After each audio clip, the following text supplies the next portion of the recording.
Assalamualaikum warahmatullahi wabarakatuh. Halo teman-teman semua, selamat datang kembali ya di channel Biko Story. Dan pada video kali ini Biko Story akan mengisahkan aksi dari Pas Pampres CS. Bukan aksi heroik, namun tindakan semena-mena bahkan menghilangkan nyawa yang dilakukan demi memeras para korban. Kasus yang sempat menghebohkan di tahun 2023.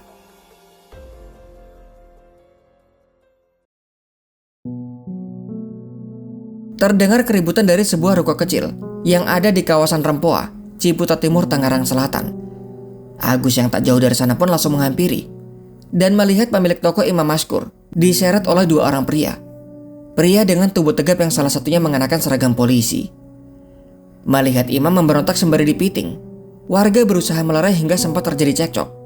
Kedua orang asing yang takut warga semakin ramai akhirnya menegaskan bahwa mereka adalah anggota dan mengatakan bahwa Imam adalah musuh negara. Agus yang tak paham masalah sebenarnya akhirnya diam. Kedua pria tersebut menyeret paksa Imam Maskur untuk masuk ke dalam mobil MPV dengan seorang supir yang terlihat sudah standby. Mobil segera melaju pergi meninggalkan TKP. Seolah tak terjadi apapun. Setelahnya keadaan kembali normal seperti biasanya. Kala itu adalah tanggal 12 Agustus 2023. Pemilik toko Imam Maskur merupakan pemuda berusia 25 tahun yang sebenarnya adalah warga Aceh yang sedang merantau. Imam berasal dari desa Monkelayu, kecamatan Gandapura, Biren, Aceh. Warga di sekitar mengetahui Imam baru saja membuka toko kosmetik yang ada di kawasan Rempoa. Di lingkungan toko barunya, ia dikenal sebagai pemuda dermawan. Di hari Jumat, Imam kerap membelikan beberapa nasi bungkus untuk dibagi kepada anak-anak. Ia mengatakan Jumat berkah. Toko di Rempoa memang baru berumur 3 bulan. Namun sebenarnya Imam sudah merantau dari Aceh selama 1,5 tahun. Kala itu Imam bekerja di sebuah toko yang ada di Jakarta. Toko milik orang lain. Namun usahanya kurang lebih sama, yaitu berjualan kosmetik. Singkat cerita, pasca Imam Maskur dibawa oleh pria asing, Fauzia sang ibu mengaku mendapat telepon dan diminta membayar uang tebusan 50 juta rupiah. Imam memalas untuk segera dikirimkan uang. Ia sudah tak kuat lagi untuk menahan siksaan. Para pelaku juga mengirimkan video Imam yang kondisinya sudah babak belur. Sang ibu tak sanggup untuk melihat video tersebut. Ancaman selanjutnya adalah jika uang tak segera dikirimkan, maka Imam akan dihabisi. Keluarga pun menjadi panik. Jangankan 50 juta rupiah, sang ibu mengatakan 1.000 rupiah pun tak ada di dompet kala itu. Namun ia tetap akan berusaha untuk mencari. Sang ibu bahkan menelpon balik, meminta para penculik untuk menunggu karena ia sedang berusaha. Namun yang ada malah dikirim balik suara dari Imam Maskur yang sedang berteriak menahan sakit.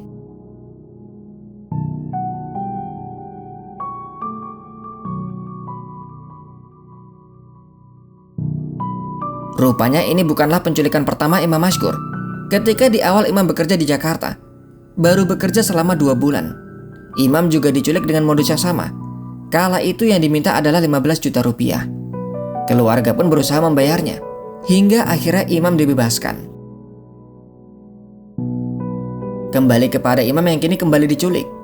Berselang 2 hari kemudian, karena tak sanggup untuk memenuhi tebusan yang terlampau besar, maka pihak keluarga akhirnya melapor ke Polda Metro Jaya, berharap Imam masih bisa diselamatkan. Namun harapan itu segera pupus. Keesokan harinya di tanggal 15 Agustus, anak sekolah yang kala itu sedang nongkrong di dermaga Bendungan Jatiluhur tak sengaja melihat tubuh yang mengambang di permukaan air. Karena airnya berarus dan jasad juga masih bergerak, anak-anak itu terus mengikuti sampai di mana titik berhentinya. Barulah setelahnya mereka melapor ke petugas. Jasad pun pada akhirnya dievakuasi ke Rumah Sakit Umum Daerah Karawang. Ke depan terungkap bahwa jasad tersebut adalah Imam Maskur.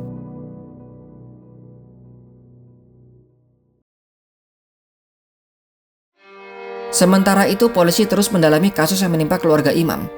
Polisi berhasil melacak handphone yang kala itu masih terus bergerak, namun tak buru-buru untuk langsung menyergapnya. Rupanya polisi memperhatikan ada satu nomor yang selalu aktif di dekat HP Imam Maskur. Kemungkinan besar nomor itu milik pelaku. Ketika dicek identitasnya, rupanya nomor asing tersebut adalah milik seorang anggota TNI, bahkan seorang Pas Pampres, yaitu Praka Rizwandi Manik.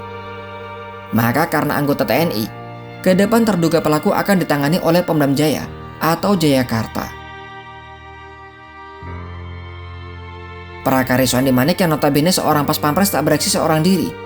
Ia mengajak 2 orang lain yang juga anggota TNI. Mereka adalah Praka Hirisandi dan Praka Jasmowir. Yang menarik adalah keterangan dari Kolonel Irsyad. Ternyata para pelaku juga berasal dari Aceh, yang kala itu bertugas di Jakarta. Dan dalam perkembangan selanjutnya, ada pula 1 warga sipil yang juga ikut terlibat aksi mereka.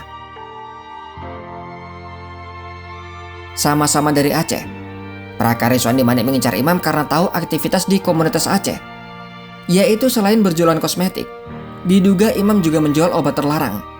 Tak disebutkan obat apa yang dimaksud. Hal ini pun belum terbukti kebenarannya.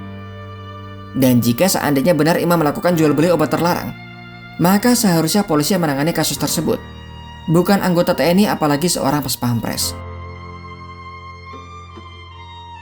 Prakaris Wandi menganggap ini sebagai peluang. Ia berpikiran korban tak akan berani melapor ke polisi karena justru akan membongkar bisnis obat ilegalnya. Namun yang terjadi kemudian keluarga tetap melaporkan. Aksi yang dilakukan oleh Prakaris Wandi CS bukanlah pertama kalinya. Komnas HAM menduga ia sudah 14 kali beraksi. Sasarannya semua adalah penjual kosmetik yang diduga juga menjual obat ilegal. Bahkan ketika Imam dibawa, kala itu mereka juga membawa 1 orang lain yang juga keluarganya akan diperas. Namun dalam perjalanan 1 korban lain alami sesak nafas, sehingga mereka melepaskannya di sekitar tol Cikeas. Di tanggal 23 Agustus, setelah memastikan bahwa jasad di bendungan adalah Imam Mashkur, jenazah pun dipersiapkan untuk diantar ke keluarga. Identifikasi kematian juga sempat menjadi kontroversi, karena awalnya Rumah Sakit Karawang menyebut Imam meninggal karena asfiksia atau sesak nafas. Pernyataan yang langsung dikritik pedas oleh Hotman Paris. Belakangan polisi militer Kodam Jaya dan Polda Metro Jaya menegaskan bahwa Imam meninggal akibat luka di belakang kepala. Dalam persidangan yang berlangsung, ketiga anggota TNI dituntut dengan hukuman mati. Namun vonis akhir yang dibacakan tanggal 11 Desember 2023 menjatuhkan vonis penjara seumur hidup. Dengan sanksi tambahan adalah dipecat dari dinas militer.